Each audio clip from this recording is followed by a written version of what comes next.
Okay, I've always been fascinated with human sexuality, and you've stated in the past that human sexual energy is very similar to source energy, and I want to know if you can expand on that. Everything that is physical can be an extension of source energy. But sexuality is a subject where many people, without even knowing it, do the things that are necessary in order to tune into source energy.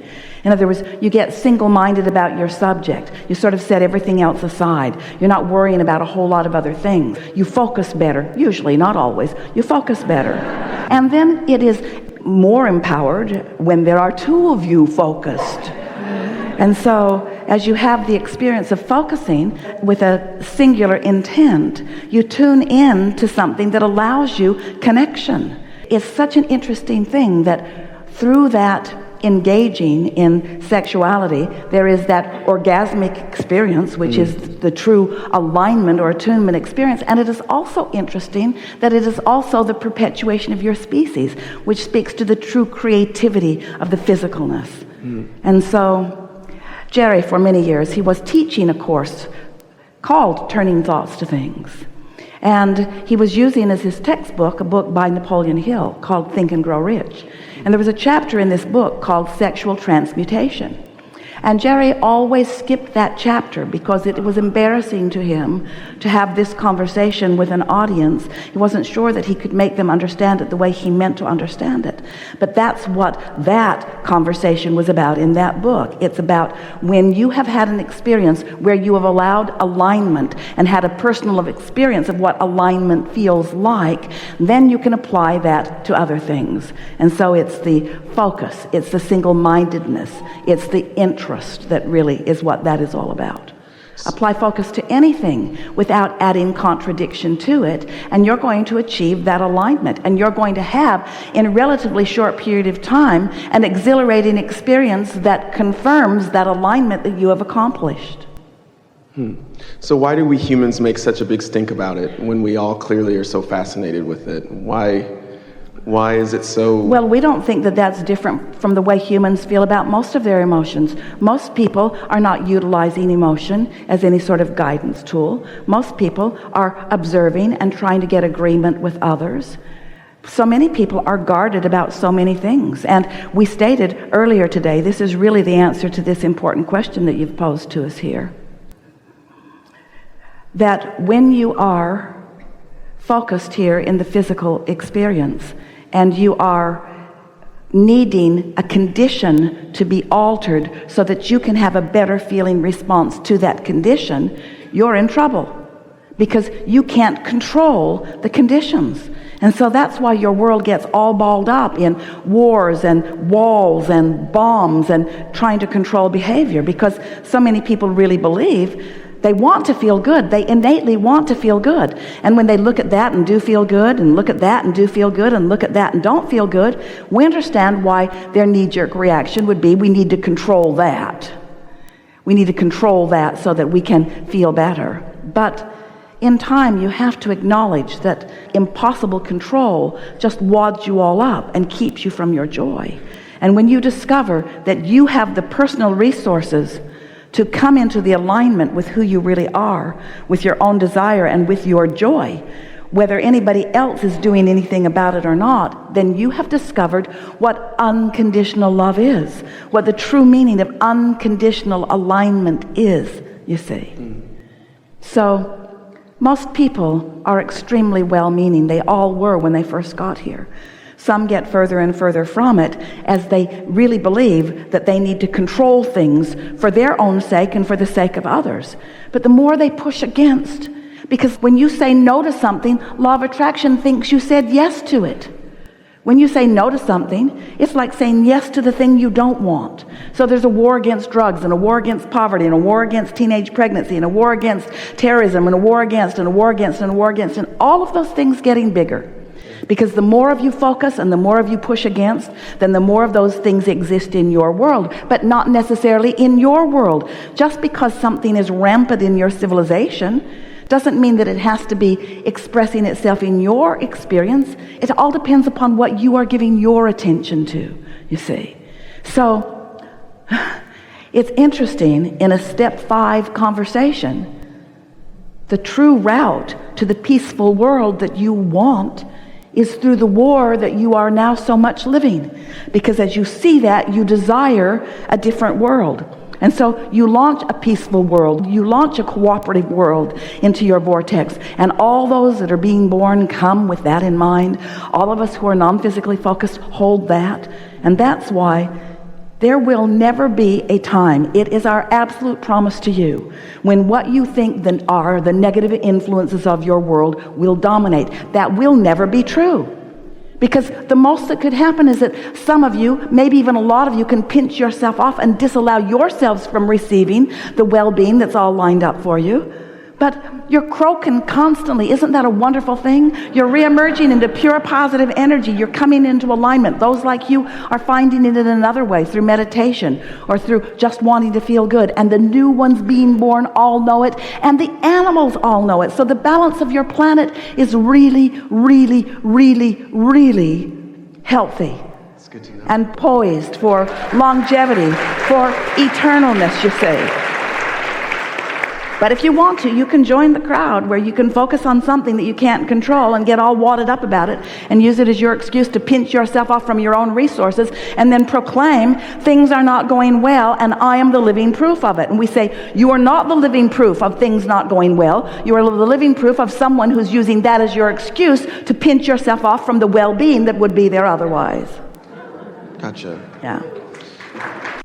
Sexual orientations, where does that come from? Do we choose that before we come here? Every time, every time, every time, every time, every time. Interesting. Because sometimes as teachers you say, I'm not going to be controlled by a society that is misguided in their believing that controlling is the answer. I'm going to be uncontrollable in this specific way. So how does Source feel about bisexuality?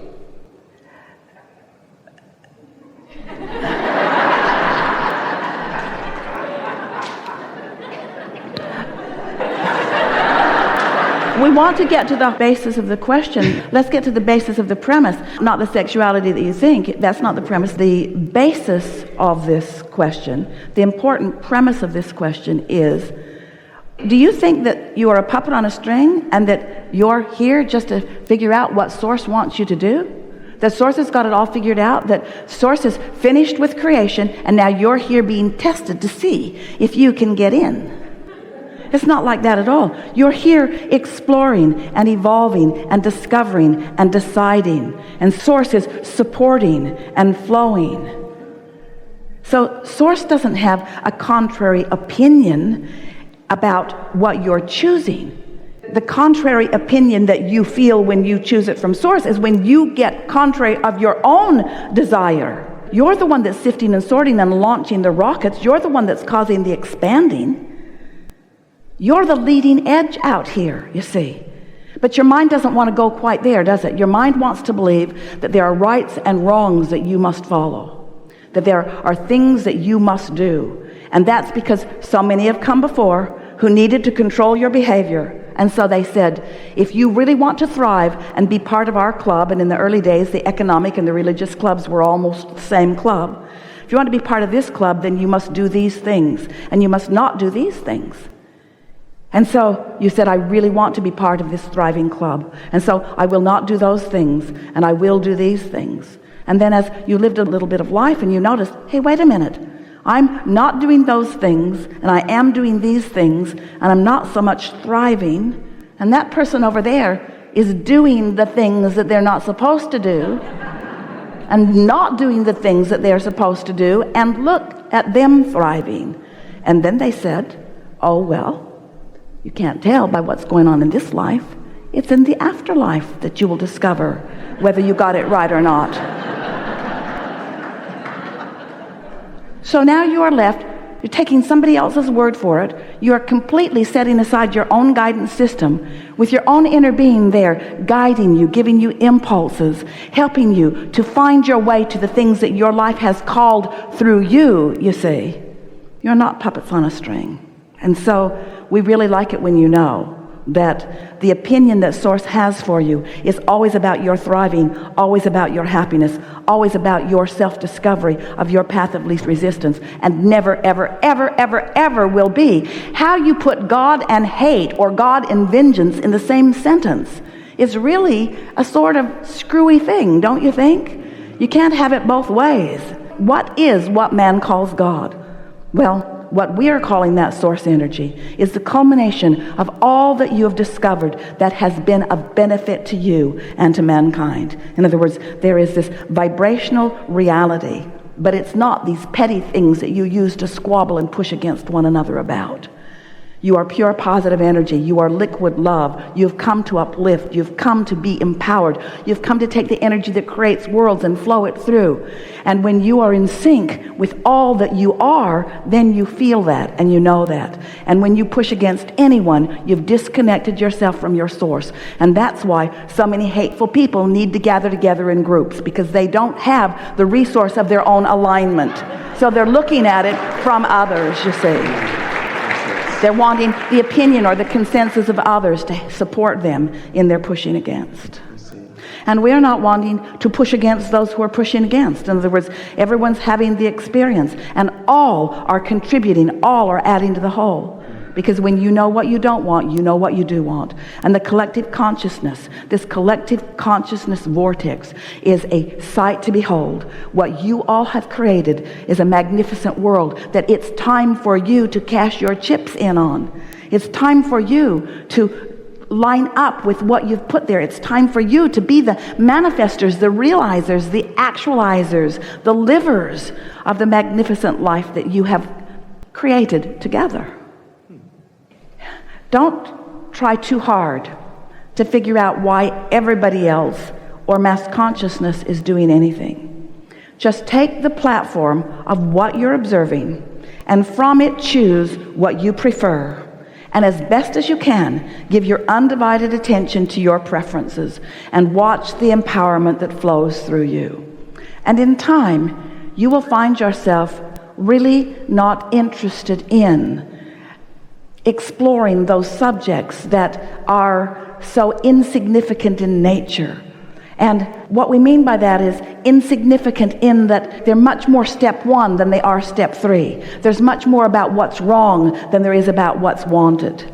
And soon your teeter-totter will tip on the fulcrum, and you will find yourself feeling impassioned with big thoughts, with big things, with big power. And the pettiness of caring about what anybody else is or isn't doing with it will just leave you. We've been saying to you, just mind your own business. Mind your own business. And your own business is the business between where you are vibrationally on a subject and what's in your vortex. That's your business. And when you start minding your own business, the empowerment comes. But even more than that, or as well as that, is the joy of being here, the joy of being able to be the interpreter of all of this creative energy. Think about it. Your Earth is spinning in perfect proximity with other planets. Do you think that's accidental, or do you think that's consciousness focused? And when you begin to focus upon the things that are important to you in this time-space reality, and we want to say to you, these questions that you are asking are important questions. We're not trying to head you off from any of these questions. These social issues, these things that matter to you, these are important questions. It's why you light it up. It's why we want to have this conversation. We just want you to line up with what's in your vortex about them more, rather than pushing against what's in mankind about them more. Stop facing reality and start going more with the flow, with what you can feel is right.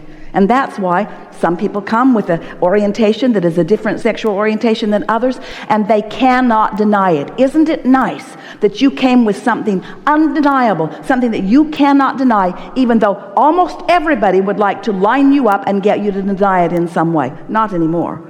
But it wasn't long ago that most people wanted to line up and get somebody to change their mind about something that they were not ever, ever, ever going to change their mind about. Well, we want you to feel that way about everything that is important to you. Don't let the naysayers influence your vibration. Don't let those who don't know anything about what's in your vortex or who you are or about how you flow or about the process that you work or about how you feel, about who you were, about why you're here, about what extension of source energy you are. Don't let those who don't know who you are try to dictate to you how you should feel or how you should be or how you should live. You all came to live together, and you are not all the same. Have you noticed?